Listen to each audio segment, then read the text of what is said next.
১৯৭০-এর দশকের শেষ দিক থেকে চলচ্চিত্র অঙ্গনে পদচারণা শুরু করেন বরেণ্য শিল্পী আহমেদ ইমতিয়াজ বুলবুল।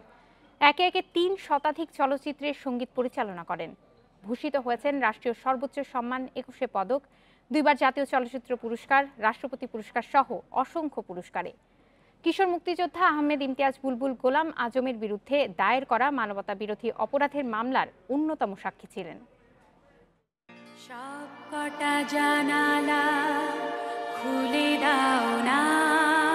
বলা হয় সঙ্গীত জীবনের যে কোনো ক্ষত সারিয়ে তুলতে পারে, আর যারা সেই সঙ্গীত সৃষ্টি করেন তারা সহজেই স্থান করে নেন সাধারণ মানুষের হৃদয়ের মণিকোঠায়। আহমেদ ইমতিয়াজ বুলবুল ছিলেন সেরকমই একজন শ্রোতাপ্রিয় মানুষ।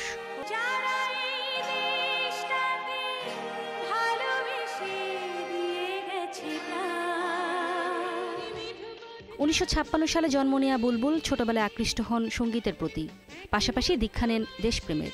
এ দুয়ের মিশ্রণে ধীরে ধীরে গড়ে তোলেন এক অনন্য ব্যক্তিত্ব। স্বাধিকার আদায়ের সংগ্রামে উদ্বুদ্ধ হয়ে সক্রিয়ভাবে অংশ নেন মহান মুক্তিযুদ্ধে।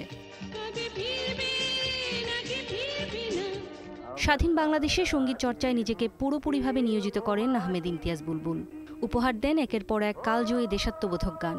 সবকটা জানালা খুলে দাও না, সেই রেল লাইনের ধারে, সুন্দর সুবর্ণ তারুণ্য লাবণ্যের মতো গান আজও মানুষকে নতুন করে অনুপ্রেরণা যোগায় দেশকে ভালোবাসতে। ১৯৭৮ সালে মেঘ বিজলি বাদল ছবিতে সঙ্গীত পরিচালনার মধ্য দিয়ে চলচ্চিত্রে জগতে পা রাখেন আহমেদ ইমতিয়াজ বুলবুল। এরপর আর পেছনে ফিরে তাকাতে হয়নি তাকে।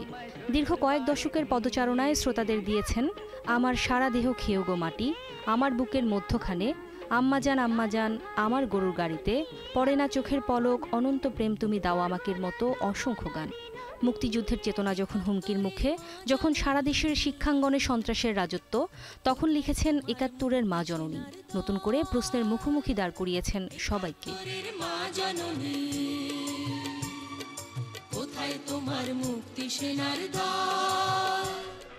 রুনা লায়লা, সাবিনা ইয়াসমিন, সৈয়দ আব্দুল হাদি, এন্ড্রু কিশোর, সামিনা চৌধুরী, খালিদ হাসান মিলু সহ বাংলাদেশের প্রায় সব জনপ্রিয় শিল্পীর সঙ্গে কাজ করেছেন তিনি। ১৯৭৬ সাল থেকে আহমেদ ইমতিয়াজ বুলবুল নিয়মিত গান করেন। সঙ্গীত পরিচালনার স্বীকৃতি হিসেবে ২বার জাতীয় চলচ্চিত্র পুরস্কার পেয়েছেন আহমেদ ইমতিয়াজ বুলবুল। পেয়েছেন রাষ্ট্রীয় সর্বোচ্চ সম্মান ২১শে পদক, রাষ্ট্রপতি পুরস্কার এবং রেকর্ড ১১ বার বাচসাস পুরস্কার। বীর মুক্তিযোদ্ধা আহমেদ ইমতিয়াজ বুলবুল ২০১২ সালে মানবতা বিরোধী অপরাধে অভিযুক্ত জামায়াতের সাবেক আমির গোলাম আজমের বিরুদ্ধে সাক্ষ্য দেন। এ ঘটনার পরপরই ২০১৩ সালে রেল লাইনের ধারে পাওয়া যায় তার ছোট ভাই মিরাজের মরদেহ। নুরা জান্নাত, ইন্ডিপেন্ডেন্ট নিউজ।